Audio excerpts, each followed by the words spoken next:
Oh, hey, Sarah. Hello. You just happen to be in your apartment camera ready. Wearing a suit jacket, no You look amazing. Okay, thank you so much for being here.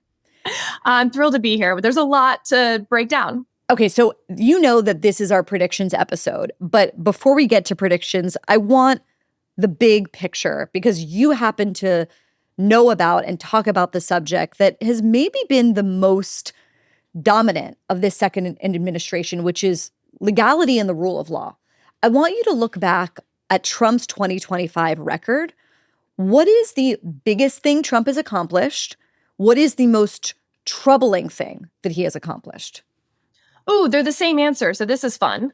The biggest thing and the most troubling thing has been the vertical control over the executive branch at a time when the presidency is so powerful because Congress isn't doing much, anything. They're very good at doing Instagram reels. And Trump has really found a lot of legal and political success consolidating power, again, that vertical power within the executive branch when it comes to firing people, how to spend money, things like this, because, long time ago, Congress handed over so much of its power and then went dormant. That is a huge shift in the way the American system of government works. Okay. And Sarah, when it comes to the legal stuff, since we started with that, what in your view is the biggest overreach, the biggest legal thing that keeps you up at night about the Trump administration so far? And then also I'll add to that, there is this idea that, maybe that it's too soon to say that the executive branch has grabbed all this power and the Supreme Court may rein him in. So what do you think of that in 2026? Okay, so the thing that keeps me up at night is that it's been approximately 342 days since the TikTok ban was supposed to go into effect.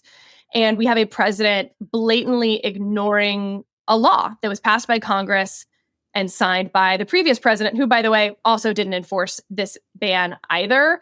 That is a really bad precedent because whatever you think of the TikTok ban, or maybe you don't think it matters at all, this idea that a president can just shrug and say, like, I don't wanna, again, is a pretty bad thing. My hope is that, yes, the president has consolidated that vertical power in the executive branch, the hiring and firing. Everyone reports to him, whether you're at the Federal Trade Commission or the Department of Justice. I'm actually great with that and think separation of powers is a good thing.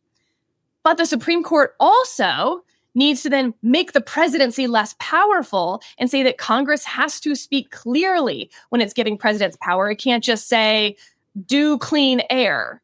And then allow the president to fill in all those gaps, including not just regulations, but enforcement, punishments, fines. We now have judge, jury, and executioner all in the executive branch. James Madison wrote this was the definition of tyranny, to have the judicial power, executive power, and legislative power all in one branch. The Supreme Court this year, if we were to call this term anything, it is the term of the structural constitution. What does it mean to have 3 separate branches of government? Sarah, one of the, I think, big question marks around the legal stuff to do with Trump is, to what extent is this the latest development in a kind of ever-eroding set of legal norms and presidents ignoring the rule of law? Biden did it with college tuition, for example. Obama arguably did it with Dreamers. Right. So to what extent is it that, or is it Trump is an unprecedented assault on a republic of laws that we have never seen before, and this is a clean break from last year? Nope. Trump is the symptom. He is not really the cause of this. As you guys just said, this particular moment is traced back to Obama's pen and phone, right? If Congress won't do what I want in immigration, I have a pen and a phone to rally the American people to my cause. And he had his year of executive action. We have been in a government by executive order ever since then. And as you said, Joe Biden took it to even greater heights, Donald Trump taking it to even greater heights. So it is an escalation, certainly. But Trump's not the one who came up with this. And frankly, Trump didn't cause Congress to roll over and die either. Okay. Sarah, I don't know if you're feeling this way, but I feel a little bit like, and maybe this is the case for all presidents in the second part of their second administration, but it feels like things are fizzling out a little bit for Trump. Like, you look at the speech that he gave that interrupted CBS's 3-hour Survivor the other night. I will say CBS television watchers were not happy to sort of like trumpet his accomplishments on the economy. Then you have this Vanity Fair spread that I could not get enough of. I'm sure you guys have seen it and seen the up-close pictures. I don't know. There's like a vibe in the air that things are sort of sputtering out. Am I wrong to see that? Is that just what my algorithm is feeding me? No, ever since those off-cycle elections that we had in early November, it has felt already that Donald Trump is maybe not fully, but on the cusp of being a lame duck president. Republicans suddenly pushing back. I mean, this is small, but the Epstein files stuff or the Rob Reiner tweet where Donald Trump sort of mocks Rob Reiner's murder. You saw Republicans pushing back really hard, as in they're no longer afraid of him because it's clear that if Trump isn't on the ballot, he doesn't have a lot of power anymore. And without juice, that lame duck thing creeps in real fast. Like the tide is moving in. So what do you predict, Sarah, will be Trump's biggest domestic move in 2026? Or do you think, and this is, I think, something that surprised many of us, we were talking to Neil Ferguson as part of this episode, like a lot of the past Trump year has been about foreign policy and deals abroad, whether or not you think those deals are good. What do you think is going to be his domestic focus in 2026, if anything? I've been looking forward to you asking me this question for weeks, months. Wow, Sarah. Exciting life you got going on there. This is it. I just wait for Barry to call. I don't exist until she calls, actually. I'm sort of like your chat GPT of legal predictions. My prediction for the Trump administration, and look, my window's probably a little bit bigger than just 2026, is that it will be one of the most inconsequential, ineffective presidencies in American history because he's doing it all without Congress through executive orders that can be wiped away on day one of his successor's presidency. And he's choosing not to work with Congress. And so whether you love Trump, hate Trump, like what he's done, hate those executive orders, it's a stupid, stupid way to govern when your party controls both houses, because there is no legacy here. There is nothing that's going to outlast, January 20th, 2028. Sarah, one thing that's quite different this time is we haven't really seen many firings of senior Trump admin people and cabinet people. So, Pete Hegseth, Kash Patel, RFK Jr., they get a lot of publicity. Not all of it is positive. Some of that's their fault, not the media's fault. But there was definitely a point at different times where it was like, Pete Hegseth, surely he only has a few days left. Kash Patel, surely he'll be out by next week, but they're all still there. So my question to you, and this is, like I said, a predictions podcast. So will we have a kind of like Night of the Long Knives in 2026, in which Trump axes all his allies and brings in a whole new team? Who's on the hot seat? Who's going to go? Who's going to stay? Yeah, I mean, this is a little like when you go to college and we call it the turkey drop, where everyone breaks up after the Thanksgiving break, basically. Like, I'm waiting for the turkey drop. I think Attorney General Pam Bondi, my understanding is, really no longer has the ear of the president on most things. That Ed Martin, for instance, is a far more powerful figure within the Department of Justice. And so you should look probably for her not to be Attorney General for that long. But there's an interesting legal thing weaved in here, which is if he fires someone, who can he actually get confirmed to replace that person? Does he want to get someone confirmed by the Senate to replace that person? Or is he going to try to do these actings that we've seen through the Vacancy Reform Act that the courts have been shutting down? He's been trying this with Lindsay Halligan, Alina Habba, with U.S. attorneys. But the same thing applies to cabinet members, too. So I wonder whether they're not sort of letting some of this shake out, see what the courts actually will say on this before turkey dropping the cabinet. Okay, but if you had to bet your savings on one of them going, who would it be? No, it's Bondi. Yeah. Okay. Can we just stay on this for 1 second because it's so fun? What do you make? This is a little bit of a sidebar, but I think it's relevant only because I read this and thought Susie Wiles is going to be out by the end of the week, and I was totally wrong. Why did Susie Wiles, who by all accounts is a pretty incredible chief of staff, and then all of these other people, Carolyn Levitt, Stephen Miller, JD Vance. Why did they participate in this extensive story with Vanity Fair? Oh, I mean, I'm a former comms operative, right? So like this was sort of my bread and butter, is figuring out like what's in your interest, what's not, what risks do you take. There's something weird that is hard for people to sort of understand. When you're spending this much time with another human being, you bond with them whether you want to or not. But what's fascinating about some of the really good reporters out there is that they are able to fake that bond, but they're not bonding back. And it's like this weird human surprise, basically, that like they're not bonding with you. So I'm surprised that Susie Wiles agreed to something that is the opposite of what got her to where she is, which is total discretion. Yeah. Yeah. My guess is that this was not her pick, that they decided that this was sort of in everyone's best interest, someone else, whether it was Caroline Leavitt or someone else within the comms world. But don't you think it was Donald Trump himself, who still lives in a world before the internet mostly and loves linear television and prestige magazines? I mean, he certainly does, but he also doesn't care when it's not about him. There's not like, I can't wait for them to have a profile of my chief of staff. So if it had been about him, yes. But no, I think, she's the first female chief of staff in the United States history. And I'm sure there was a sense from someone that like, they need to treat us the way that they would treat this if it were the first female chief of staff, but during a Democratic administration. And yeah, I mean, my favorite moment is when JD Vance says he'll pay him $1,000 to make Marco look bad, and then tweets out a couple days later, I'll get that $1,000 in the mail. Thanks. That was an extremely unflattering picture. Okay, we could talk about Vanity Fair all day. As you mentioned, Sarah, and as everyone knows, Republicans control everything, but maybe not for long in 2026, because we're going to have these critical midterm elections. In the Senate, more than 30 seats are going to be on the ballot, including special elections in Florida and Ohio, and Republicans are defending 22 of them. For Democrats to win back the majority, they need to gain a net of 4 seats. So first of all, Dems, they going to retake the Senate? The Senate is the harder one, I think, for Democrats to retake.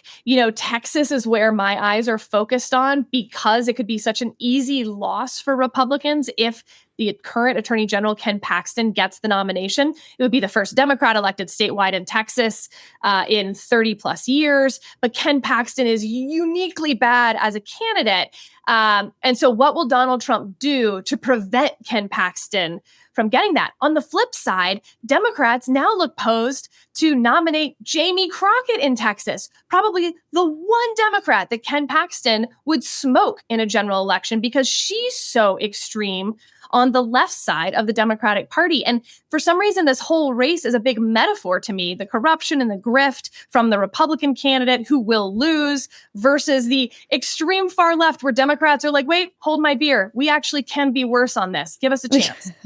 So let's talk about that, the Democrats and their own kind of version of the Tea Party that seems to be happening, perhaps.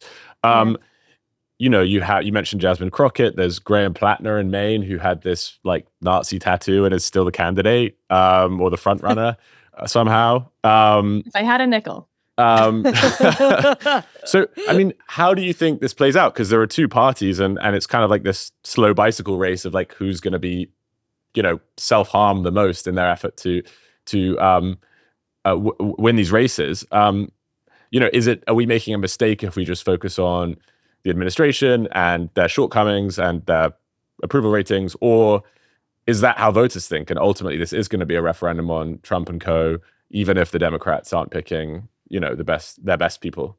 It's incredible. You look at the polling, and obviously Donald Trump's underwater. Voters don't trust his handling of the economy. But then you ask them, do you trust Democrats' handling of the economy? And somehow Democrats still perform worse in these polls. The problem here is that we no longer have functioning political parties, which is so funny because we live in this extremely partisan, polarized time. But those two, while seemingly contradictory, are actually totally related.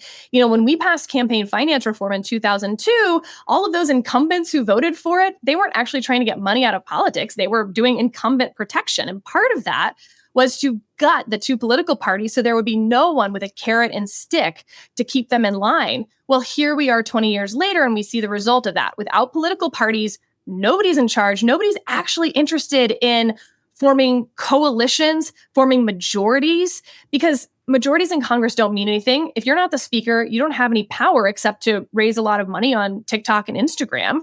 And so without those political parties, you see really dumb choices out there because it's all just up to individual incentives. There's no group incentive left. So to answer your question, it makes perfect sense to pay attention to the administration because we now do campaigns by personality. It's why you're seeing very high name ID, often either self-funding or sort of online influencers filling the ranks of DC for the first time, because anyone who actually enjoyed policy arguments, legislation, they left because this is a boring place to be if you care about long-term policy. Okay, let's talk about the House then. So we have this interesting redistricting kind of wild card in this race. People expect this to be more gettable for the Democratic Party. What's your read? Sure, you got to bet on the party out of the White House, especially when it's this tight in the House. But man, I can't think of a dumber thing to do than do a bunch of redistricting in the middle of the fastest realignment of voters that the country has seen, certainly in my lifetime, maybe in the last 100 years, because those voters are not, again, loyal to any political party. They're moving very quickly. The Republican Party is getting more multicultural, more blue collar, while the Democratic Party is getting whiter, richer, more well-educated. So you're redrawing districts when you don't know who your voters are anymore. Whew. We've seen a version of this where the Republicans, really Donald Trump, came out against mail-in ballots, which was kind of a bizarre thing to do when his voters are now the low propensity voters, even though Republican voters in the past, 2012 Mitt Romney era, were the high propensity voters. Mm-hmm. So you've got people making assumptions on how to win races with old information, frankly. Can I just ask one thing about the direction of the Democratic Party? Because I'm super curious about direction. Yeah, which way? Zora, if you had to name one person that you think is the face of the Democratic Party in 2026, who is it? And same for the Republicans.